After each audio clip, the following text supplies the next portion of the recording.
Thank you for joining us for Listen Up Home Buyers. On this podcast, I have the pleasure of chatting with one of my very good friends, Andi DeFelice, the owner and broker of Exclusive Buyer Realties in Savannah, Georgia. Andi, how are you today? Hey, Victoria, I'm great. How are you? I am good. I'm good. And I've wanted to have you on to talk about the changes that are going to be happening in real estate starting August 17th, 2024. It's going to be a big change. We're not even sure what will happen. There are some things that we do know will change. And I thought maybe you could start off. What can we expect August 17th? I think the biggest change that we're going to see as agents is this settlement buyer's agency commission or a cooperative commission will no longer be reflected in MLS, in Zillow, anywhere. So those of us that work as buyer's agents, previous to this agreement, we could go on MLS and we could see what portion of the commission that had been negotiated with the seller by the listing agent was going to be paid to the buyer's agent. Now that's a big question. So that's going to make our jobs a little bit harder trying to figure out what our compensation is. Secondly, before a buyer can go look at a house with a realtor that they have chosen to work with, they are going to have to sign a buyer agency agreement, which will spell out the terms of that relationship. In that agreement, there is a section for that buyer's agent's compensation. So buyers are going to need to be prepared to have a conversation with the realtor that they choose to work with, find out how that buyer's agent plans to get compensated for the work that they do, be it from the buyer. Are we going to ask the seller for some sort of concession? It's a big question mark for both buyers and sellers and realtors right now. Yeah. I think for most people in the state of Maryland, where I work, and I also work in Washington, D.C. and Virginia, but in Maryland, we've been required to have buyer broker agreements for about 6 years. Yep. I'm used to explaining to people that in order to represent you properly, and I want to get into representation too, just a little bit so people understand what it is. But Yep. you know, you have to sign this agreement so that I can properly act as your fiduciary, Exactly. and you know, really do the things I need to do to take care of you and advocate for you. The part that's going to be interesting is the compensation, how it's explained on that buyer broker agreement. The problem is that the one that we have now doesn't explain that the compensation for the buyer's agent could come from a variety of places. It's going to be a learning curve for buyers. Well, and I think that's the point, is it's still a great big mystery how all this is going to play out. And I think it's going to be as confusing for the seller as it is for the buyer, because historically, the seller negotiates whatever the commission is with the listing agent. Right. The listing agent is the one that pays a cooperative commission. The seller doesn't pay a commission to the buyer's agent. The seller pays his agent a commission. That agent chooses to or chooses not to cooperate with the buyer's agent. Historically, if you're part of an MLS, it was a cooperative agreement. We all knew that everybody was going to cooperate with everybody else. Now, NAR has taken that away from us. I think the biggest misconception with all of the noise is that this has never been something the sellers had a choice in. They've always had a choice. Yeah, I know. They've never been required to do anything. And the weird It's always been a decision. The weird thing is that has been so much steady misinformation at this point that you have people parroting a lot of the headlines. I've even seen headlines that say, you know, things like, the 6% commission is gone. And there's never been any agreed upon, you know, kind of like that. So with the changes that are coming up August 17th, you know, everybody should know, no matter where you are in the country, if you are a buyer and you want to work with a real estate agent, you're going to be signing a buyer broker agreement. The terms of that are exactly, you know, how you want them to be. There should be a start date, an end date, a specific amount that buyer's agent is going to be compensated. And it should kind of lay out how that compensation is expected. So that's one big change. And many people in many states are going to be kind of balking at that. Your relationship with your realtor can vary depending on the type of agency that you have with that realtor. That's right. In the case, you know, and we can dig into dual agency a little bit, because if you're a buyer, Yeah, why don't you break that down so people understand? So the buyer broker agreement is one thing, and it is going to have a clause in it that says we can break up in X amount of days. Make sure that your agreement has a proper amount of time so you're comfortable signing it. But yeah, go into dual agency a little bit. So, for example, you're working with a realtor with one of the big box brokerages, for lack of a better way to say it. They have a ton of listings, they have a ton of agents. You got to dial it down and remember that the broker, whoever the broker is over this conglomerate of real estate agents, the broker is the one who has the client. All the sellers that are signed with that brokerage belong to that broker. All the buyers that are assigned to that brokerage belong to that broker. So if you're a buyer and you're working with a buyer's agent that works for one of these big conglomerates, you're going to be asked to agree to dual agency. There's no way they cannot ask you to do that, because there could be a time that you want to look at a house that's listed with that same broker. That broker already has an agreement and a fiduciary duty to that seller. Can't have a fiduciary duty to more than one client. So you, buyer, automatically become that realtor's customer. And there's a tremendous difference in our duties to our clients as opposed to our duties to our customers. We have a strong fiduciary duty to the client. We protect their interests at all costs. They are first and foremost. Customer, we can take you in a house, we can show you the house, and we can fill out the contracts.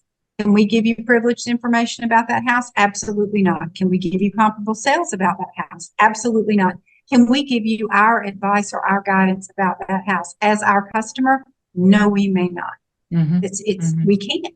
It's against the rules. So when you're presented with this buyer agency agreement that you're going to be presented with, regardless of who you're looking with, you're looking at a house with a realtor, you're going to be asked to sign this agreement, and they ask you to sign to agree to dual agency.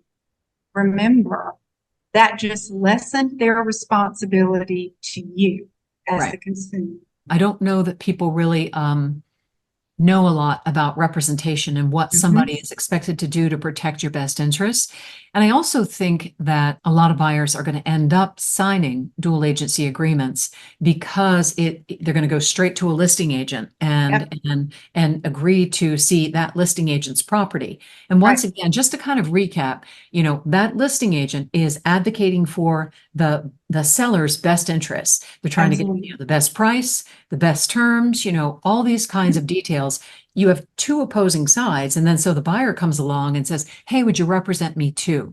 And I just don't think, I think that needs to be really flushed out well before you think about signing any kind of a dual agency agreement. And you have to think about it too when you go visit an open house and you have a buyer's agent sitting that open house, but that buyer's agent works for the listing company.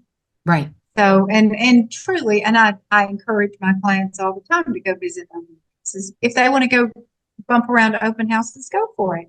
Make sure that they tell the agent sitting the open house that they do have representation and that they do have a signed buyer agency agreement. But as a consumer, keep in mind the buyer agent that's sitting in that open house, while they would love for you to buy that house, they're in there to pick up buyers because that house may not work for you. But if you're in there, you might want to sign up with that little agent and let her show you other houses. And that's why she's there. Most realtors don't like giving up a Sunday just sitting around meeting a bunch of people they don't know. That's good. But they can benefit from them from sitting open houses. My company, because we only do exclusive buyer representation, of course, but I've been asked by some of my listing agent friends, hey, would you like for one of your agents to sit one of my open houses because they could pick up some buyers? And I'm like, absolutely not. You talk because about the conception. And the perception from the consumer side, if you walk into an open house and there's an agent sitting there, that agent's working for that seller. Sure. Or should know all about the house, or at least representing the house. And I don't want there to ever be a perception that one of my agents is representing a house. We don't represent houses. But as a consumer, I think what this is going to force, and I truly hope it happens, I think it's going to really force consumers to have to get very smart about who they're working with Yeah. what Good that point. person's goals are, and Mhm. how they intend to handle this transaction. Yeah. You're going to have somebody at some point who's really advocating for you. And that's what we do. Absolutely. Well, if you think about it, I mean, from the day you enter contract, at least in the state of Georgia, the day you go under contract, we call it the binding agreement date. That both parties say, we got a deal, we're moving forward, we're closing. Everything starts from that day. Mhm. There's a due diligence period or an inspection period. If that expires, you haven't done your inspections, you haven't gone back to the seller with any requested repairs, you just gave up your right to do that. Gone, over, out. Mhm. Financing contingencies, appraisal contingencies. There are all these dates throughout the process Right. that if you're not following and one of them slips, you not only won't get the house that you're trying to buy, but you also run a huge risk of losing your earnest money. And right now, earnest money in my market is at minimum 1% of the purchase price, Mhm. if not 2 or 3% of the purchase price. Well, Yeah. that could be tens of thousands of dollars, and Oh, you yeah. legally would have to forfeit that money. The seller knows that they Yeah. can keep it. Yeah. So if you don't have somebody in your corner Watching those following these deadlines. transactions and making sure all these dates are being followed, then Mhm. your money's at risk. And it's not the agent's fault if you lose it, but in my opinion, it is the agent's responsibility to Mhm. make sure. I mean, there's a lot of caveat import in Mhm. our contracts, buyer beware, Mhm. especially in the state of Georgia. Mhm. So the legal powers that be in Georgia have written our contract. So if our client misses a date, they can't come back on us. Mm. I hate that about Yeah. our contracts Yeah. because that's our responsibility. I want Right. to make sure that our clients know exactly what's expected and when it's expected and what to do if you're not going to be able to Mhm. fulfill that expectation. And certainly, there is an art to negotiation. There's an art to communicating effectively so that as you're negotiating on repairs, very often you don't want to be insulting if the person Right? has been living in this particular home for a long time and they think that their handyman repairs are fine. And here you are saying, "Oh, not really." I mean, there's really some things and ways that you have to, again, comes down to communication, but to communicate effectively so that you protect your buyer's interests and you do it without insulting the listing agent or the The other seller. party. I just had a transaction that settled where, and I don't love this, but there were lots of things in the house. The woman was downsizing and she said, "Oh, and let's talk about maybe having your clients, if they're interested, they can buy some of this." And so then you have to figure out all of that. And how is that going to work? And is it free or is it paid? And, you have to make sure that you have everything, especially if your client's paying for it. I mean, these are the Absolutely. kinds of little layers of things and that's even what I call the fun stuff. That's not even when it really gets sticky and things go sideways. If things start to kind of fall apart and who comes, to your rescue to put it back together again. That's the whole point, and that's the thing. It's such a stressful time. I mean, Yeah. even though it's exciting and it's fun and it's wonderful, it's still stressful. So you've got your lender in your ear asking for all of Right. these documentation that you've already given them 99% of the time, or it doesn't make any sense why they're asking for it. And you've also got to figure out what you're going to do about where you're coming from, how you're going to get in the house, where's everything going to fit. There's Yep. so many different stressors. Oh, yeah. Our role, in my opinion, is to be the calming force in Right. all of that and to really be able to say to them, this is going to be okay. Right. We may be in the background scrambling to make sure that what we're saying is true. Oh, for But sure. that's our role. Right. And it's the agent on the other side's role as well. I mean, Yeah. like I said at the beginning of this, my goal for every transaction I have, and in the state of Georgia, the buyers and sellers come together at the closing table, which is lovely Oh, yeah, because that they're is able nice. to share stories and talk Right. about the neighbors in the new house and Yeah, we the don't little do that. idiosyncrasy.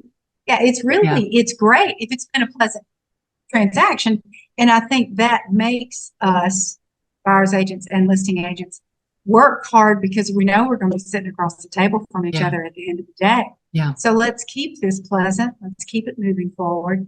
Let's keep our clients' best interests front and foremost and Mhm. do our jobs correctly. So I think, in my mind, to recap, as a consumer, think about the questions that you want good answers from the agent that you're interviewing, and interview an agent. Don't just take the first agent that your sister's best friend's husband used when they bought their house. Right. Sit down and have a conversation. Ask them how many deals they've had fall apart and why. What happened?